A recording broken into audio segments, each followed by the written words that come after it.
জনগণের রায় সর্বশ্রেষ্ঠ, এখানে কারো কিছু বলার নেই। জনগণ যা রায় দেবে তাকে মাথা পেতে নেওয়া সবার দায়িত্ব কর্তব্য। যেহেতু আমরা ভারতবর্ষ গণতান্ত্রিক দেশ, গণতান্ত্রিক পদ্ধতিতে ভোট হয় এবং এটা প্রতি 5 বছর পর পর উৎসব হয়। আমরা যেমন দুর্গাবছর প্রতি বছর করি, গণতন্ত্রের উৎসবটা হলো ভোট।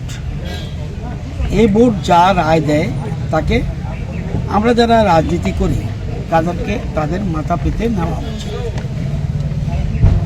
তো আমি ভোটের আগেই বলেছি,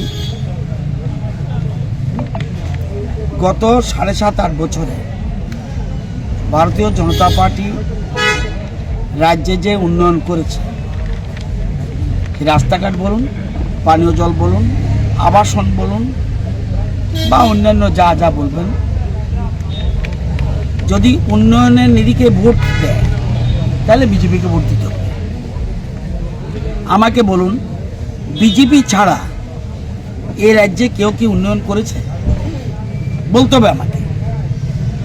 আমার মতে না। তাহলে উন্নয়নের নিরিখে ভোট দিলে বিজেপিকে দিতে হবে।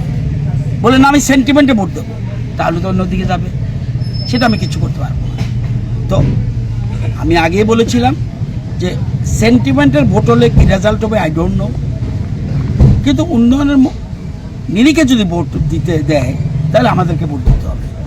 7.5 বছরে 8 বছরে ভারতীয় জনতা পার্টি কেন্দ্রীয় প্রকল্প এবং রাজ্যের প্রকল্প যে ডেভেলপমেন্ট করেছে রাজ্যে, আমার এলাকায় বলুন, বুজ্জনগর ওয়াকিনগর কেন্দ্রটা বামটিয়ার একটা অংশ, সিমনার একটা অংশ, মান্দার একটা অংশ এবং মোহনপুর বিধানসভার একটা অংশ মিলে বুজ্জনগর ওয়াকিনগর। তো এখানে আমাদের দল পরাজয় হয়েছে, আমাদের দলের।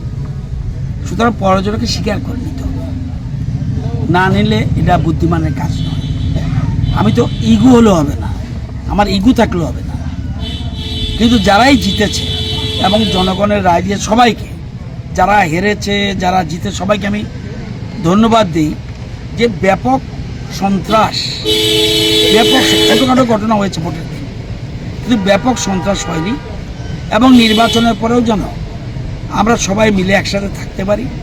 ভোটের পরে ভোট হবে, কিছুদিন পরে আবার আমাদের ভিলেজ কমিটি নির্বাচন হবে, এরপরে ভোট হবে আমাদের পুরসভার ভোট, কর্পোরেশনের ভোট।